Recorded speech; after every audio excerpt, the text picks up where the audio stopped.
Hello students, BSc first year physics की अपन बात कर रहे थे फर्स्ट यूनिट की। तो फर्स्ट यूनिट में अपन ने एक टॉपिक पढ़ा था एग्ज़ाम में आने वाला, और विदाउट एग्ज़ाम के कुछ डेफिनेशंस भी पढ़ी थी जो अपने जानने लायक, मतलब अपने को उनकी जानकारी होना ज़रूरी बात है। ठीक है, तो उसमें से अपन ने एक फर्स्ट क्वेश्चन पढ़ा था, what is inertial and non inertial frame of reference. क्या था कि what is inertial and non inertial frame of reference with example. ठीक है, यानी कि जड़त्व व अजड़त्व निर्देश तंत्र को उदाहरण सहित समझाइए। उसके बाद अपन ने बात की थी निर्देशांक रूपांतरण, कहने का मतलब कोऑर्डिनेट ट्रांसफॉर्मेशन।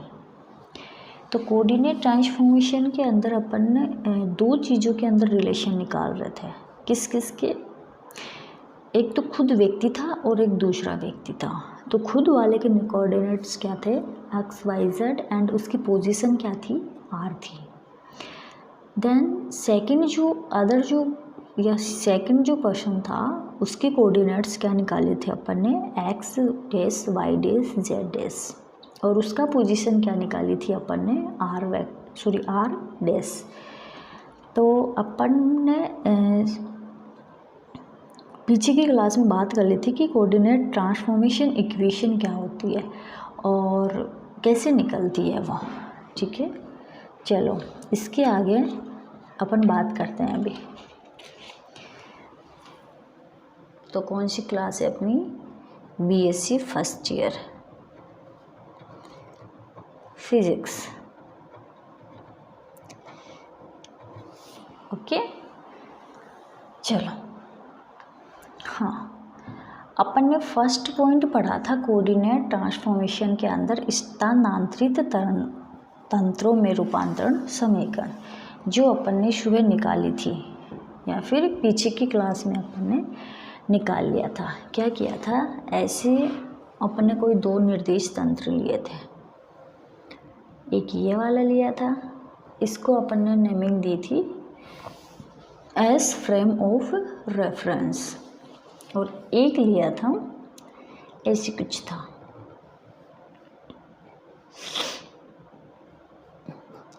इसको अपन ने नेम दिया था एस जैसे, और ये अपना ओरिजिन पॉइंट था ओ, और ये अपना ओरिजिन पॉइंट था ओ डैश।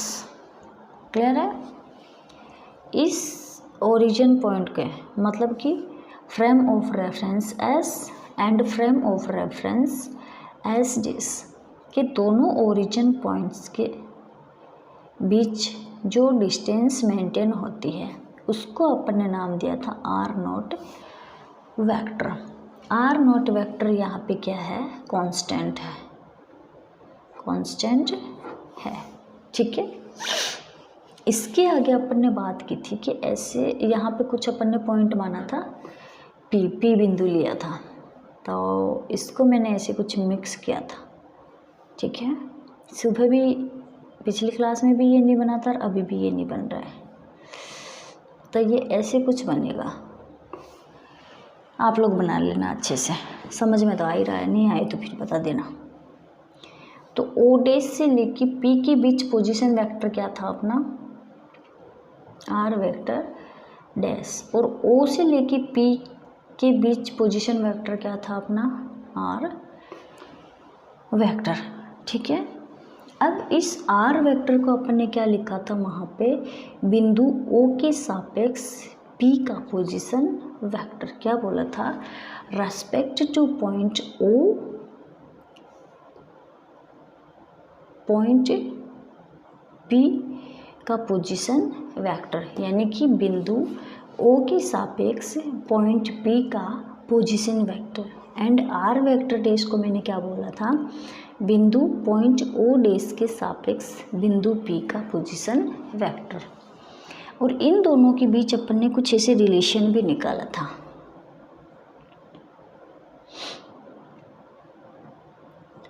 ये वाला रिलेशन निकाला था। इसको अपन क्या बोल रहे हैं? इक्वेशन 1 दी थी और इसको अपन बोल देते हैं पोजीशन ट्रांसफॉर्मेशन इक्वेशन। क्या बोलेंगे? This equation is called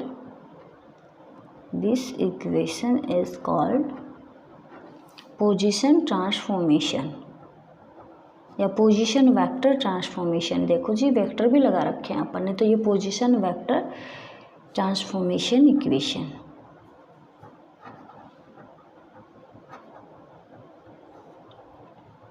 okay, देखो अब एक तरफ डैश वाला हो, वन साइड डैश वाला हो एंड दूसरी साइड बिना डैश वाला हो, तो ऐसे समीकरण को आप क्या कहोगे? ट्रांसफॉर्मेशन इक्वेशन कहलाती है।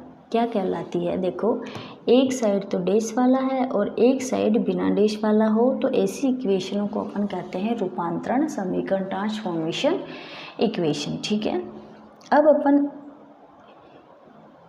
ये अपने पास क्या आई? पोजीशन वेक्टर, यानी कि स्थिति सदिश आ गया। ठीक है, अब इन पोजीशन वेक्टर का टाइम के रेस्पेक्ट में क्या कर देंगे अपन? डिफरेंशिएशन कर देंगे। क्या कर देंगे? डिफरेंशिएशन कर देंगे। तो देखो, इक्वेशन 1 का टाइम के रेस्पेक्ट में डिफरेंशिएशन करने पर, अगर इस इक्वेशन का अपन टाइम के रेस्पेक्ट में डिफरेंशिएशन करेंगे तो अपने को क्या मिलेगी? वेलोसिटी मिलेगी। क्या मिलेगी? वेलोसिटी। चलो अपन करके देखते हैं।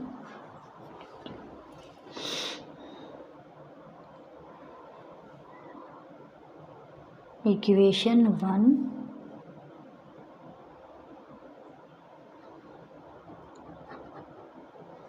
पोजीशन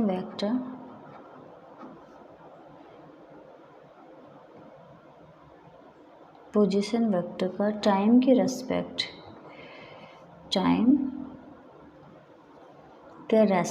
में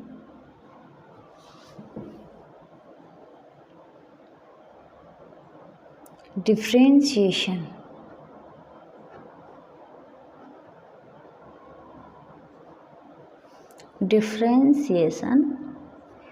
करने पर, आ जाओ करते हैं।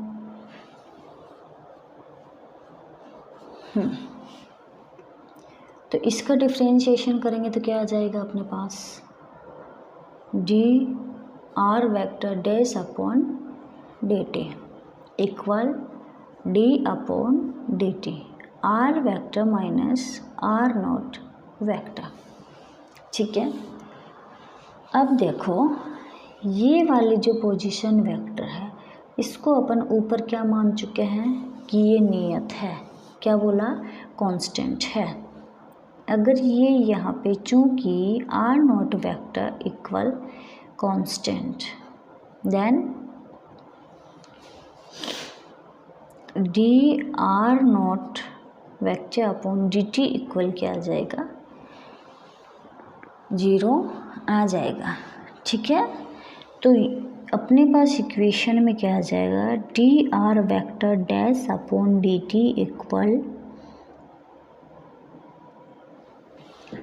D R upon d T. देखो, मैं एक टर्म बीच में भूल गई थी, इसको सॉल्व करना, तो देखो यहाँ पे कर देते हैं अपन।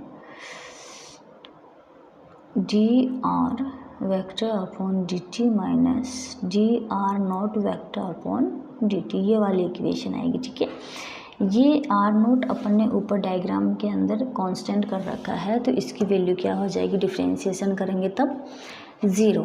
ओके, अब देखो,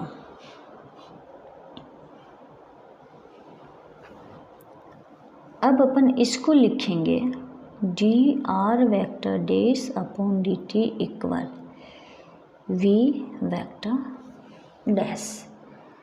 क्लियर है? चूंकि मान के लिख दो या फिर मान लो इसको आप लोग, तो D r vector upon d t equal क्या आ जाएगा? वी वेक्टर आ जाएगा। तो देखो, अपने पास ये इक्वेशन में क्या आ जाएगी? V vector dash equal v vector. ये अपने पास इक्वेशन कौन सी आई? 2। देखो जी, एक बार ध्यान से सुनना। बात कर रहे हैं अपन कोऑर्डिनेट ट्रांसफॉर्मेशन के। कोऑर्डिनेट ट्रांसफॉर्मेशन के अंदर सबसे पहले आप निकालोगे पोजीशन वेक्टर, ठीक है। उसके बाद आप निकालोगे वेलोसिटी, उसके बाद आप निकालोगे एक्सेलरेशन, उसके बाद आप निकालोगे मोमेंटम, ठीक है।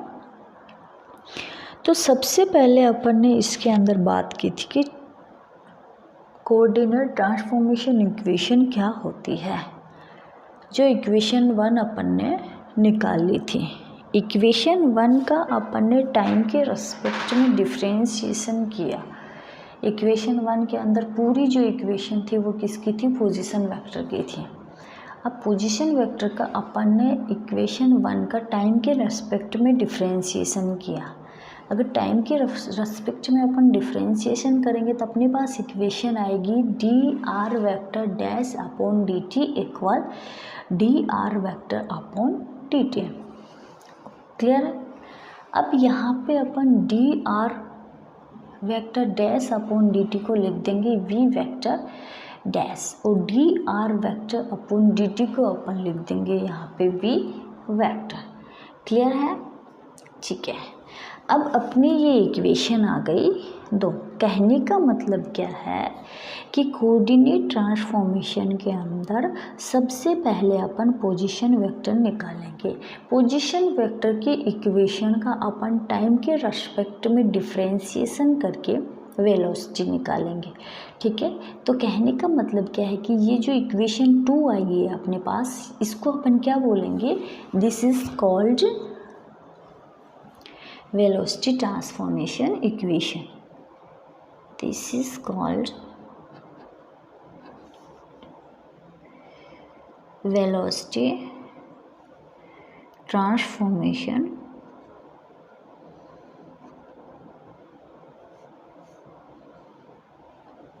equation, ठीक है। यानी कि आप लोग ओनली ऑन कोऑर्डिनेट ट्रांसफॉर्मेशन से 4 इक्वेशन निकाल सकते हैं। कौन कौन सी? सबसे पहले तो पोजीशन वेक्टर की इक्वेशन, देन इसके बाद आप निकाल सकते हैं वेलोसिटी इक्वेशन, उसके बाद आप निकाल सकते हैं एक्सेलरेशन इक्वेशन, एंड उसके बाद आप निकाल सकते हैं मोमेंटम इक्वेशन, ठीक है। 2 अपने पास आ चुकी है, और ये दोनों निकलेंगे, मतलब ये चारों इक्वेशन आएंगी कहाँ से? ओनली ऑन पोजीशन वेक्टर की इक्वेशन से, ठीक है। अब अपन पोजीशन वेक्टर की इक्वेशन जो आई है, फिर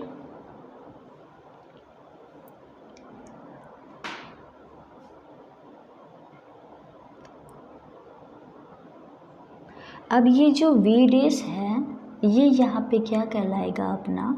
वेया V vector d dash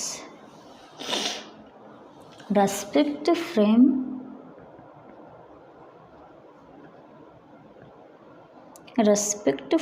s dash velocity of point P। क्या बोला मैंने? s डैश तंत्र के सापेक्ष बिंदु P का वेग है। देखो, ये जो v मैंने यहाँ पे निकाला है, ये क्या है? s डैश तंत्र के सापेक्ष, s डैश तंत्र के सापेक्ष बिंदु P का क्या है? यहाँ पे वेग है, ठीक है, वेलोसिटी है। अब इसी तरीके से v क्या है यहाँ पे? एक बात याद रखना, अब यहाँ पे आपने पोजीशन वेक्टर निकाली है कि r vector dash equal r vector minus r not vector.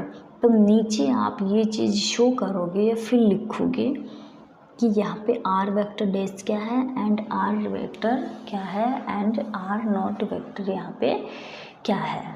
Clear है?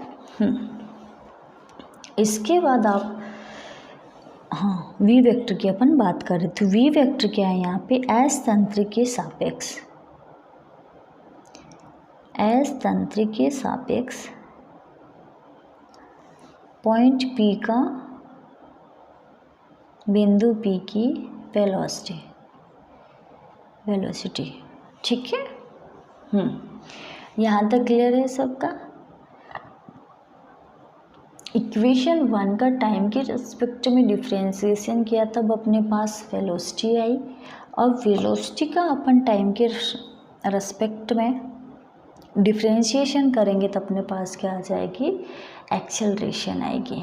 क्या आएगी, एक्सेलरेशन आएगा। देखो इक्वेशन 2 का, समीकरण 2 का डिफ्रेंशिएशन इक्वेशन 2 डिफ्रेंशिएशन इक्वेशन 2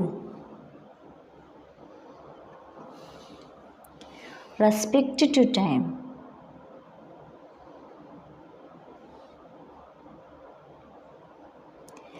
चलो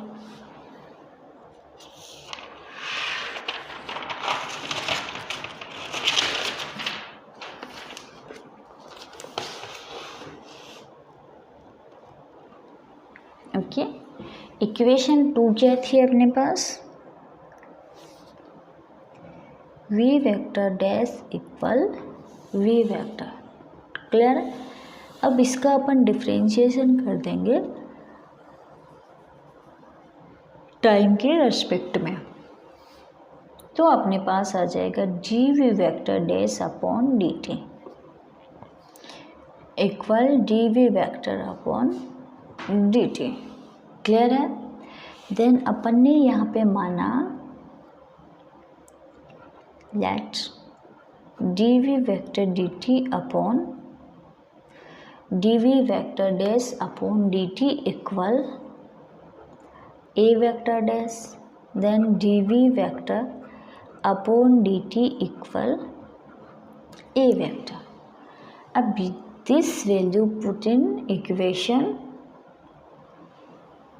this value put in equation। Okay, चलो तो अपने पास क्या आ जाएगी, ए vector dash equal a vector, equation नाम 3। Okay, this equation is called acceleration transformation equation। This equation is called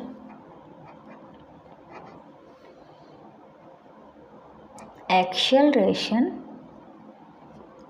transformation equation।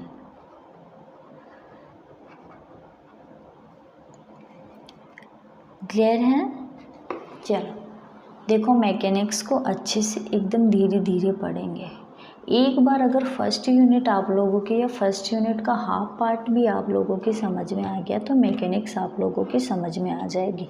इसलिए मैं आप लोगों के साथ एकदम धीरे धीरे चल रही हूँ। ठीक है, इसको एकदम अच्छे से समझना होता है। अगर नहीं समझोगे तो ये मैकेनिक्स बहुत टफ पड़ेगी आप लोगों के, इसलिए इसको अपन स्लोली एक बार पढ़ते हैं अच्छे से।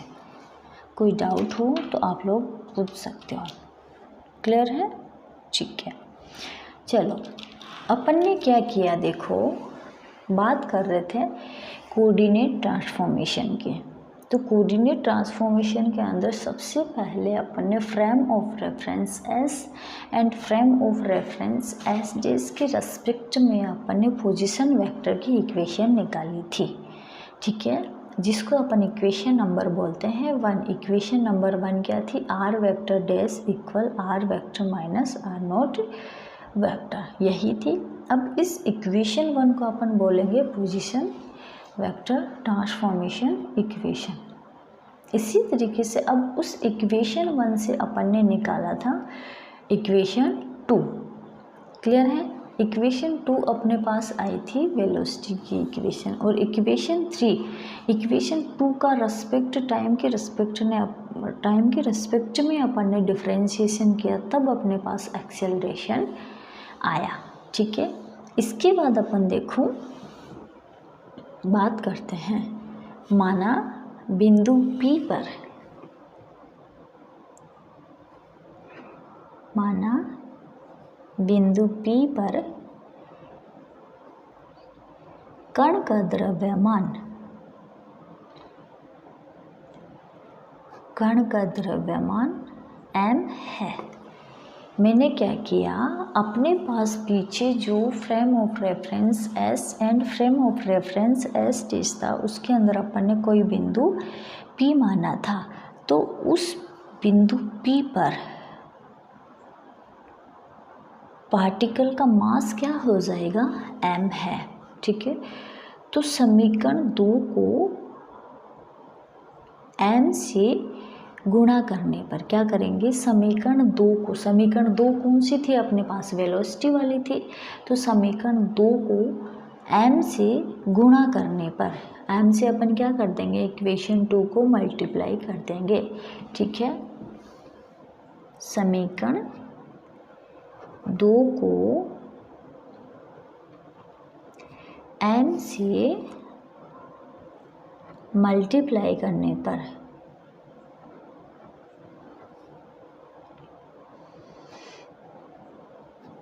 ओके।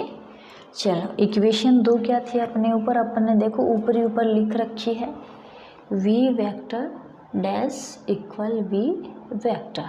ठीक है, तो ये अपने पास क्या आ जाएगी, अपन मल्टीप्लाई करते हैं। चलो, m v vector dash equal m v vector. अब देखो, मास इंटू वेलोसिटी, मास को मल्टीप्लाई करते हैं वेलोसिटी से, तो अपने को क्या मिलता है, मोमेंटम, मोमेंटम मिलता है।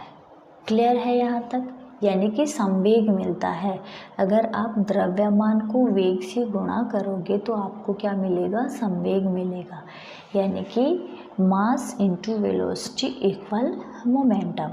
क्लियर है, तो देखो, क्या एम वी को अपन लोग, मोमेंटम को आप किससे रिप्रेजेंट करते हो, पी से, किससे रिप्रेजेंट करते हो, ध्यान रखना हमेशा संवेग या फिर मोमेंटम को आप किससे रिप्रेजेंट करते हो, पी वेक्टर से। तो पी वेक्टर की वैल्यू क्या है यहाँ पे, एम वी। क्लियर है, अब इस यहाँ पे क्या एम वी वेक्टर डैश है, तो इसको आप क्या लिख दोगे, P vector dash equal P vector. ये इक्वेशन अपने कौन सी आई, 4। ठीक है, कहने का मतलब क्या है, देखो मैं ये चाहती हूँ कि जो मैं टॉपिक करवा रही हूँ वो आपको एक बार नहीं 10 बार बोल के भी अगर आप लोगों को अच्छे से याद हो रहा था, मेरे को कोई दिक्कत नहीं है, मैं 10 बार बोल के भी आप लोगों को वो टॉपिक समझाना चाहूँगी। इसीलिए मैं इस कोऑर्डिनेट ट्रांसफॉर्मेशन को इतनी बार रिपीट कर रही हूँ, ताकि आप लोगों को मेरे सुनने से ही याद हो जाए कि ये इक्वेशन कैसे निकलेगी, कहाँ से निकलेगी। ठीक है, तो देखो, कोऑर्डिनेट ट्रांसफॉर्मेशन में अपने पास 4 इक्वेशन आ गई। फर्स्ट इक्वेशन आई थी पोजीशन वेक्टर की, देन सेकंड इक्वेशन अपन ने पोजीशन वेक्टर का ही, क्या कहने का मतलब क्या है कि इक्वेशन 1 का ही टाइम के रेस्पेक्ट में डिफ्रेंशिएशन किया था, तब अपने पास वेलोसिटी आई थी, उसको अपन ने नाम दिया था इक्वेशन 2। अब इक्वेशन 2 का कहने का मतलब यह है कि आगे बढ़ते जाओ और पीछे वाले इक्वेशन को छोड़ते जाओ। आगे वाले इक्वेशन का टाइम के रेस्पेक्ट में डिफ्रेंशिएशन कर दो और पीछे वाले इक्वेशन को छोड़ दो। तो इक्वेशन 2 का टाइम के रेस्पेक्ट में जब अपन ने डिफ्रेंशिएशन किया तो अपने पास इक्वेशन नंबर आई 3, जिसको आप बोलते हो एक्सेलरेशन यानी कि त्वरण की इक्वेशन। ठीक है, उसके बाद अपन ने क्या किया, पी बिंदु पर कण का द्रव्यमान क्या माना, एम माना, क्या माना, पार्टिकल माना अपन ने, मास का एम, तो समीकरण 2 को, जो समीकरण 2 कौन सी आई थी, वेलोसिटी वाली आई थी। तो समीकरण 2 को मैंने क्या कर दिया, m से दोनों साइड मल्टीप्लाई कर दिया, ठीक है। अब जब मैंने मल्टीप्लाई किया तो अपने पास एक इक्वेशन आई कि m मल्टीप्लाई v। अब आप लोगों को भी पता है कि 11th या 12th से आप लोग आए हो, फर्स्ट ईयर के अंदर एकेडमिक से आए हो, तो वहाँ पे तो ये बेसिक सी चीज़ें होती है। तो वहाँ आप लोग पढ़ के आए होंगे कि m मल्टीप्लाई v इक्वल क्या होता है, मोमेंटम होता है, ठीक है। क्या होता है, मोमेंटम होता है। तो m v इक्वल p, और मोमेंटम को आप लोग किससे रिप्रेजेंट करते हैं, हमेशा p वेक्टर से रिप्रेजेंट करते हैं, ठीक है। अगर p वेक्टर से रिप्रेजेंट करोगे तो ये वाली जो इक्वेशन आई, मैंने मल्टीप्लाई किया इक्वेशन 2 को m से, तो अपने पास इक्वेशन क्या आ गई, m v vector dash equal m v vector. तो इसको मैंने क्या लिख दिया, according to position, according to momentum, p vector dash equal p vector, ठीक है। देन इक्वेशन अपने पास कौन सी आ गई, 4। अब इक्वेशन 4 को आप क्या बोलोगे, this equation is called momentum transformation equation.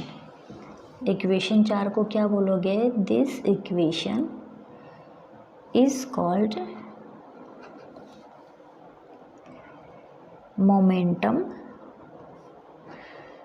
Transformation equation. Clear है यहाँ तक। अब मुझे नहीं लगता है कि आपको कोऑर्डिनेट ट्रांसफॉर्मेशन इक्वेशन के अंदर कोई दिक्कत आई होगी, या फिर आगे भी आप लोगों को कोई दिक्कत आएगी, क्योंकि इस चीज़ को मैंने एक बार ना बोल के कई बार बोल चुकी हूँ, ठीक है।